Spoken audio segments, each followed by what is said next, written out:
زبور 21واں۔ اے خداوند، تیری قوت سے بادشاہ خوش ہوگا، اور تیری نجات سے اسے نہایت شادمانی ہوگی۔ تو نے اس کے دل کی آرزو پوری کی ہے، اور اس کے منہ کی درخواست کو نامنظور نہیں کیا، کیونکہ تو اسے عمدہ برکتیں بخشنے میں پیش قدمی کرتا، اور خالص سونے کا تاج اس کے سر پر رکھتا ہے۔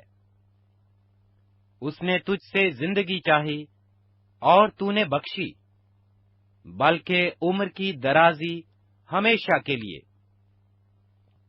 تیری نجات کے سبب سے اس کی شوکت عظیم ہے۔ تو اسے حشمت و جلال سے آراستہ کرتا ہے، کیونکہ تو ہمیشہ کے لیے اسے برکتوں سے مالا مال کرتا ہے، اور اپنے حضور اسے خوش و خرم رکھتا ہے، کیونکہ بادشاہ کا توکل خداوند پر ہے، اور حق تعالی کی شفقت کی بدولت اسے ہرگز جنبش نہ ہوگی۔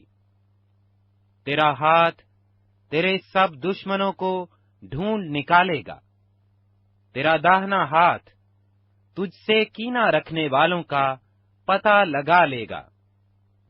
تو اپنے قہر کے وقت ان کو جلتے تنور کی مانند کر دے گا۔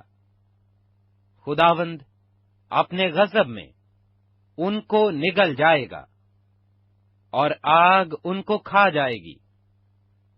تو ان کے پھل کو زمین پر سے نابود کر دے گا، اور ان کی نسل کو بنی آدم میں سے، کیونکہ انہوں نے تجھ سے بدی کرنا چاہا۔ انہوں نے ایسا منصوبہ باندھا جسے وہ پورا نہیں کر سکتے، کیونکہ تو ان کا منہ پھیر دے گا۔ تو ان کے مقابلہ میں اپنے چلے چڑھائے گا۔ اے خداوند، تو اپنی ہی قوت میں سر بلند ہو، اور ہم گا کر تیری قدرت کی ستائش کریں۔ Like, share, and subscribe Masihi YouTube channel.